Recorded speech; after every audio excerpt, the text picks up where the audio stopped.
l'enfant commence définitivement dans un état où il n'a pas d'ego. Puis, vers la 4e année, ou même avant, vous savez, mais à peu près à ce moment-là, l'enfant développe une poigne d'ego.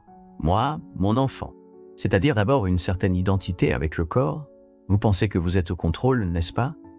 Vous croyez que les décisions que vous prenez, les pensées que vous pensez, les émotions que vous ressentez, tout cela est le résultat de votre volonté consciente, de votre raison.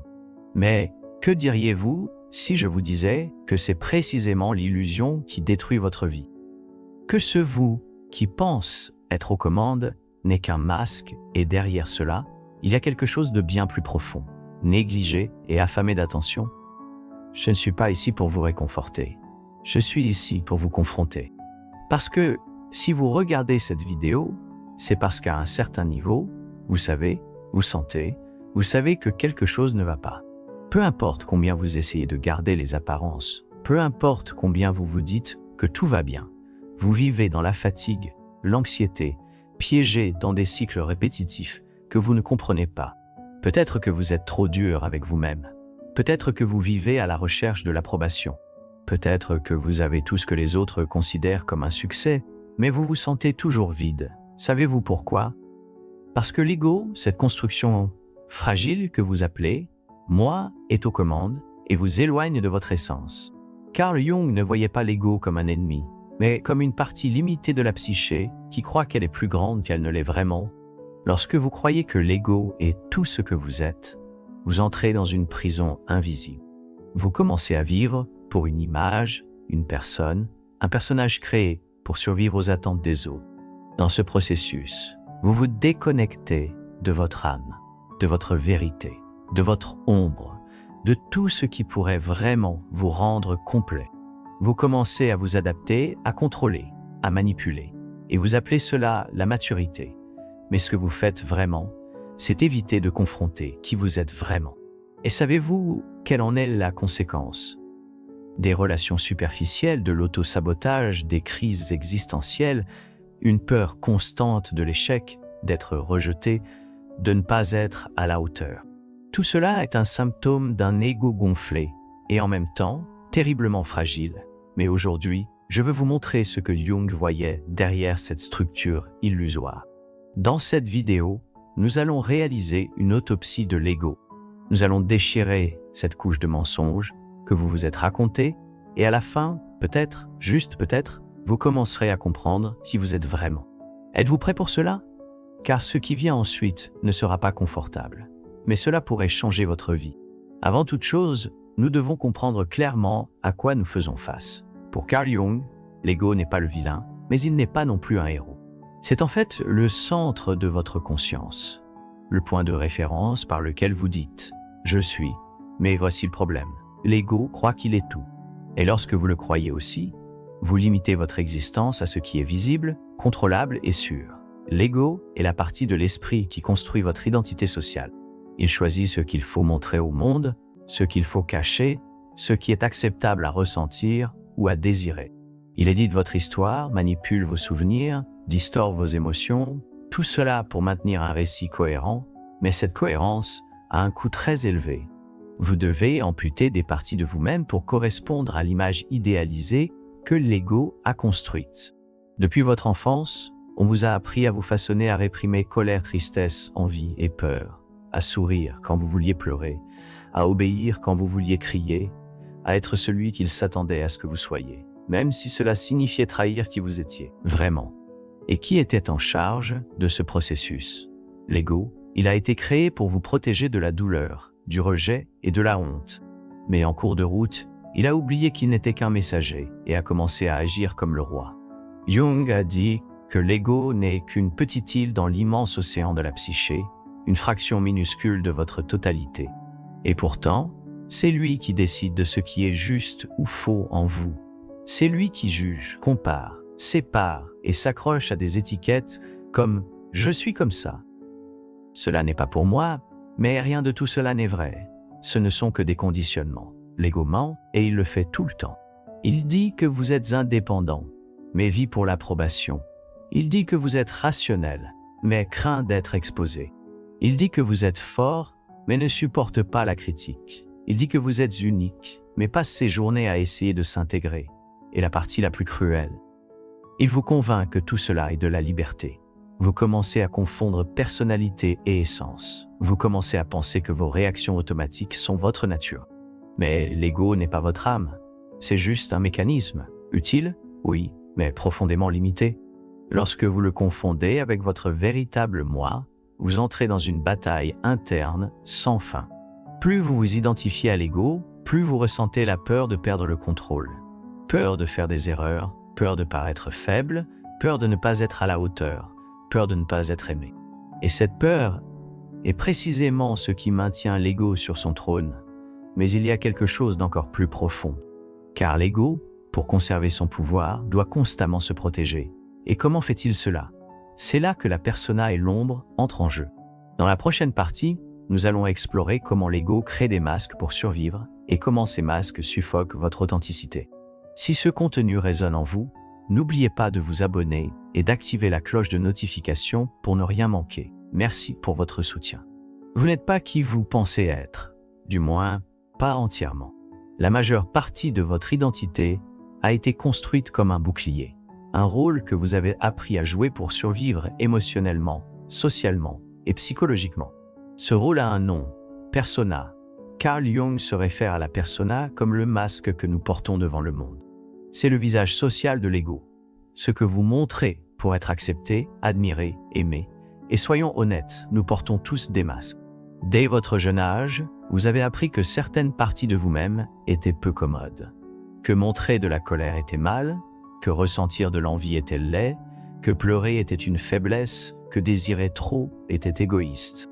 Alors vous avez commencé à tout cacher, à faire silence, à filtrer, à réprimer. La persona est née de la peur, peur d'être rejeté, peur de ne pas appartenir, peur de ne pas être à la hauteur. L'ego, essayant de vous protéger, a créé une version retouchée de qui vous êtes, plus acceptable, plus présentable, plus fonctionnelle socialement. Vous êtes devenu quelqu'un de gentil, poli et contrôlé. Mais vous êtes également devenu quelqu'un d'incomplet, artificiel, enfermé dans des schémas qui n'ont plus de sens. Le problème est que plus vous vous identifiez à ce masque, plus vous vous éloignez de votre vérité, et cette déconnexion a un coût. L'anxiété, l'épuisement émotionnel et un sentiment constant d'inadéquation. Vous essayez de paraître fort, mais vous vous sentez fragile. Vous essayez de montrer du contrôle, mais vous vivez dans le chaos intérieur. De l'extérieur, tout semble sous contrôle.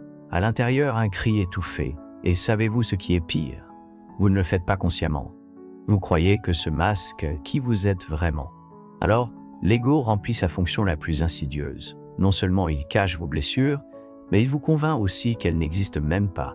Vous devenez un étranger pour vous-même. Vous vivez en jouant un rôle, essayant de plaire, essayant de vous intégrer. Avec chaque jour qui passe, vous vous sentez de plus en plus éloigné de quelque chose que vous ne pouvez même pas nommer, mais que vous regrettez. Jung a dit que tout ce que la conscience rejette ne disparaît pas. C'est simplement repoussé dans l'inconscient. Là, dans l'obscurité de la psyché, ce qu'il appelait l'ombre, se forme tout ce que vous niez, supprimez et feignez de ne pas ressentir. Toutes les pensées, impulsions, désirs et peurs qui ne correspondent pas à l'image idéalisée de l'ego finissent là. Pendant que vous vous efforcez de maintenir votre masque intact, l'ombre grandit silencieusement et dangereusement. C'est là que les choses commencent à devenir vraiment sérieuses. Car ce que vous rejetez vous contrôle. Ce que vous ignorez vous domine. Dans la prochaine partie, nous parlerons des signes silencieux et souvent dévastateurs que l'ego est en train de ruiner votre vie. Vous pensez vivre votre vie consciemment, mais en réalité, vous êtes conduit par des impulsions que vous ne comprenez pas, des réactions que vous ne pouvez pas contrôler et des décisions qui semblent être les vôtres, mais ce ne sont pas celles de l'ego. Lorsqu'il n'est pas observé, il commence à diriger votre existence comme un pilote automatique déguisé en libre arbitre.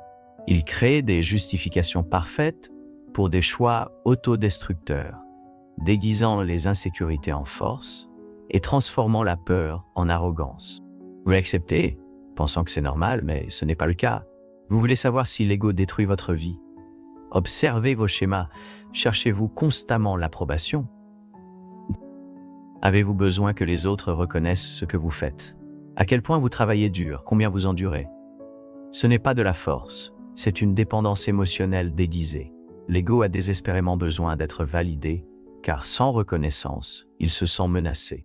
C'est comme si, sans applaudissements, votre existence perdait tout sens. Vous trouvez-vous à comparer? Ressentez-vous de l'envie en voyant quelqu'un de meilleur, de plus attrayant, de plus réussi? Ou ressentez-vous un soulagement en voyant quelqu'un de moins bien que vous? Ce n'est pas de l'ambition. C'est une insécurité masquée. L'ego mesure votre valeur en fonction des autres, car il ne sait pas comment s'affirmer autrement. Il ne cherche pas l'évolution. Il cherche la supériorité.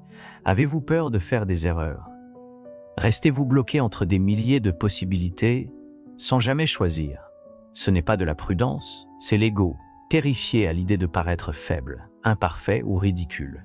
L'ego a besoin d'être parfait, car tout échec est interprété comme une menace pour son image.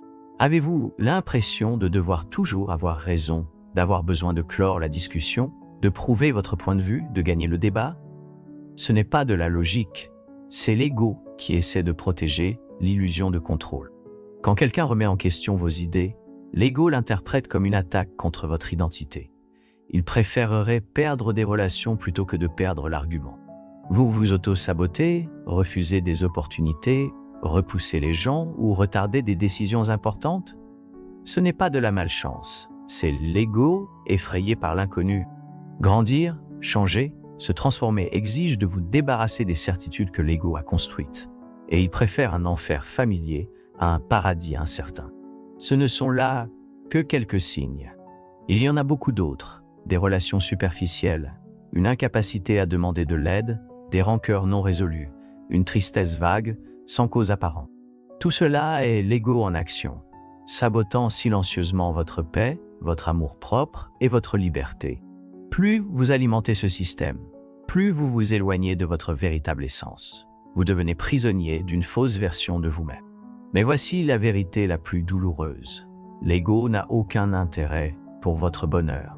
Il veut le contrôle, et pour cela, il vous gardera piégé, insatisfait et effrayé, tant qu'il reste aux commandes. Maintenant que vous avez reconnu les signes, une question inévitable se pose. Pourquoi est-il si difficile de changer? Pourquoi, même en sachant que quelque chose ne va pas, continuez-vous à vous auto-saboter, à répéter des schémas et à fuir vous-même? La réponse réside dans la peur profonde que l'ego a de la transformation. Et c'est exactement ce que nous allons explorer dans la prochaine partie. Changer fait mal, grandir nécessite du courage. Mais ce que peu réalisent, c'est que la plus grande résistance à la transformation ne vient pas du monde extérieur. Elle vient de l'intérieur. Elle vient de l'ego. Et voici la vérité que presque personne ne veut admettre. Vous n'êtes pas bloqué parce que vous manquez de force. Vous êtes bloqué parce qu'il y a une partie de vous qui ne veut pas changer. Cette partie, c'est votre ego. L'ego déteste le changement, non pas parce qu'il est paresseux ou stupide, mais parce qu'il a été créé pour vous protéger de la douleur. Le problème, c'est que cela se fait de la manière la plus primitive qui soit, en évitant tout ce qui menace la structure d'identité qu'il a construite, même si cette identité t'étouffe. Tu vois, l'ego se nourrit de certitudes. Il a besoin de croire qu'il sait qui tu es, comment le monde fonctionne, et à quoi s'attendre des autres. Il construit des récits, des histoires, des explications, beaucoup de celles-ci étant fausses, juste pour garder tout sous contrôle. Et quand tu commences à remettre en question ces vérités, l'ego panique, car changer signifie admettre que peut-être tu as vécu un mensonge, que peut-être beaucoup de ce que tu crois être. Toi n'étais qu'une adaptation, c'était juste une question de survie. Carl Jung a parlé en profondeur de ce processus. Il a dit que l'ego doit être désassemblé pour que le soi, le vrai centre de la psyché, la totalité de l'être, émerge. Et cela ne se passe pas en douceur. C'est un effondrement, une confrontation directe avec l'ombre, avec tout ce que tu as rejeté, nié ou enfoui en toi-même. C'est pourquoi tant de gens fuient la connaissance de soi. Se connaître soi-même n'est pas une promenade tranquille à travers des paysages illuminés, c'est une descente dans les profondeurs. C'est affronter le chaos et l'ego le sait. Il sait que si tu creuses vraiment, si tu te regardes avec brutalité et honnêteté, il perdra le contrôle. C'est pourquoi il sabote. Il crée des distractions, des drames, des rationalisations, des résistances. Il dit que ce n'est pas le bon moment, que tu n'es pas prêt. C'est du non-sens. Il préfère que tu restes malheureux, mais prévisible, plutôt que de risquer de découvrir qui tu es vraiment. La peur du changement est, en fait, la peur de la mort de l'ego, car pour que le nouveau soit né, l'ancien doit mourir. L'ego craint ce processus comme un animal acculé. Il fera tout pour te garder lié à l'ancienne version de toi-même, même si cette version te tue de l'intérieur. Mais voici le secret, l'ego n'a de pouvoir que tant que tu crois qu'il est toi. Au moment où tu commences à l'observer, à le questionner, à démonter ses récits, quelque chose de plus grand s'éveille en toi, quelque chose de plus profond, de plus authentique, de plus libre. C'est ce quelque chose de plus grand que Jung appelait le soi, le vrai centre de la psyché, le point où toutes les parties se rencontrent et s'intègrent. Mais pour y arriver, tu dois traverser le chaos. Vous devez descendre au fondement, rompre avec les illusions, affronter ce qui a été réprimé. Dans la prochaine partie, nous parlerons précisément de cela. Comment se libérer de cette prison et commencer le chemin de l'intégration. L'ego résistera, mais si vous avez du courage, vous pourriez, pour la première fois, goûter à la véritable liberté. Maintenant que vous avez vu la prison, la question inévitable est comment s'échapper? Comment cesser d'être un otage d'un ego fragile, contrôlant et craintif? La réponse n'est pas de le détruire, mais de le placer à sa juste place. L'ego ne doit pas être éliminé, il doit être intégré. Pour Jung, c'est le véritable objectif du processus d'individuation, devenir un être humain complet. Mais ne vous laissez pas berner. Ce chemin demande plus que de la lecture et de la réflexion.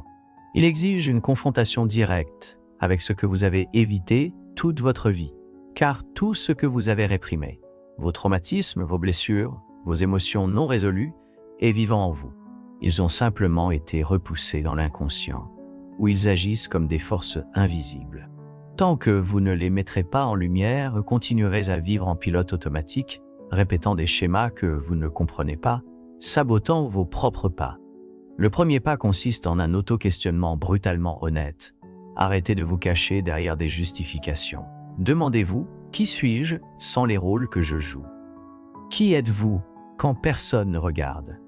Qui êtes-vous sans les filtres, sans les masques, sans le besoin de plaire ou de vous défendre? C'est le début de la déconstruction de l'ego. Il résistera, il vous traitera de faible. Il dira que vous exagérez, que vous n'avez pas besoin de cela. Mais continuez, car ce malaise est le symptôme que quelque chose de réel se prépare en vous. Ensuite vient le travail avec l'ombre. Et non, ce n'est pas quelque chose de spirituel ou d'ultra symbolique. C'est une psychologie profonde.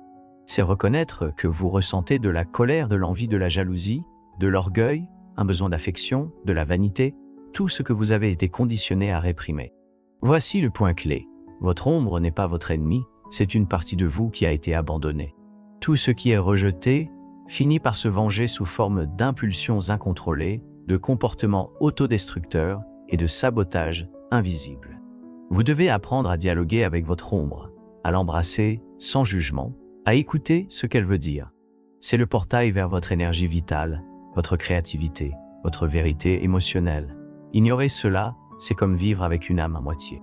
Jung a dit que l'intégration se produit lorsque vous arrêtez d'essayer d'être bon et commencez à être entier.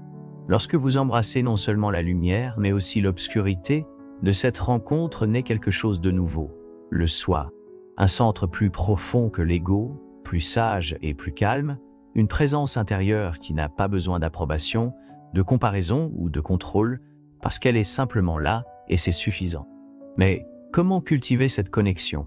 Le chemin n'est pas externe, il ne se trouve pas dans des formules toutes faites ou des gourous miraculeux. Il est dans le silence, dans l'auto-analyse, dans la thérapie, dans l'écriture honnête, dans l'observation de vos propres rêves. C'est dans le courage de plonger en vous-même sans garantie que vous en sortirez indemne, car ce ne sera pas le cas. Mais ce qui sera détruit, ce n'est pas vous, c'est l'illusion de qui vous pensiez être. Au fur et à mesure que vous parcourez ce chemin, vous commencez à voir l'ego tel qu'il est vraiment. Un serviteur, non un maître, un outil, non une identité. Vous le mettez à l'arrière, et pour la première fois, c'est votre essence qui guide, plus votre insécurité. Mais avant de conclure, il y a quelque chose qui doit encore être dit. Car même après tout ce processus de prise de conscience, beaucoup retombent dans le piège de l'ego. Savez-vous pourquoi? Parce qu'ils oublient que l'ego est rusé. Ils se déguisent même en spiritualité. Et c'est de cela que nous allons parler dans la dernière partie. Comment garder l'ego à sa place légitime et comment transformer votre relation avec lui pour toujours. Nous avons atteint le point le plus important de ce voyage. Comprendre que l'ego n'a pas besoin d'être détruit. Il doit simplement être replacé. L'ego n'est pas le vilain absolu de votre histoire. C'est simplement un personnage qui a pris le rôle principal par peur de disparaître. Mais vous n'étiez pas fait pour vivre sous le commandement de la peur. Vous étiez fait pour vivre en harmonie avec votre essence. L'ego est nécessaire. Il organise votre identité, vous aide à fonctionner dans le monde et vous protège des dangers réels. Mais il ne peut pas être le leader. Lorsque l'ego mène, votre vie devient un théâtre. Vos relations se transforment en transactions. Vos émotions deviennent des symptômes. Votre esprit devient une prison. Et le pire, vous commencez à confondre survie et épanouissement. Mais lorsque l'ego est relégué au rôle de serviteur, lorsque vous arrêtez de le suivre aveuglément et commencez à observer ses manœuvres avec clarté, quelque chose de nouveau se produit. Vous arrêtez de réagir. Vous commencez à répondre. Vous commencez à choisir. Vous commencez à créer. Le chaos émotionnel se transforme en clarté. La douleur ne disparaît pas, mais elle cesse de vous dominer. Le besoin de plaire, de gagner, de prouver perd simplement son sens. Vous commencez à agir depuis un autre centre. Plus calme, plus profond, plus vrai. C'est le soi qui prend les rênes. Et quand cela arrive, vous n'avez plus besoin de faire semblant d'être quelqu'un d'autre, car vous l'êtes. Mais attention, l'ego ne disparaît pas. Il ne meurt pas, il s'adapte. Il essaiera de se cacher derrière de nouveaux masques. Spiritualité, intellectualisme, authenticité, performance. Il voudra vous convaincre que vous êtes désormais éclairé, que vous avez tout compris, que vous n'avez plus besoin de vous remettre en question. Soyez vigilant à ce sujet-là. Chaque fois que vous pensez avoir atteint un stade, demandez-vous, qui parle maintenant? Est-ce le soi ou est-ce l'ego sous un nouveau déguisement? Le travail d'intégration est en cours. Il n'y a pas de point final, il n'y a pas d'arrivée. Il y a la présence, il y a la vigilance intérieure. Il y a l'humilité de continuer à descendre même quand le monde entier essaie de vous ramener à la surface. Et si vous êtes arrivé jusque-là, c'est que vous êtes prêt. Prêt à ne plus vivre en pilote automatique, prêt à affronter l'inconfort comme un portail vers la croissance, prêt à remettre l'ego à sa place, au service de l'âme. Maintenant, dites-moi, qu'avez-vous découvert sur vous-même tout au long de cette vidéo? Quelle partie a résonné le plus? Laissez un commentaire ci-dessous. Ce n'est pas juste une question d'engagement. Il s'agit de rendre conscientes vos sensations. Écrire est une façon d'intégrer.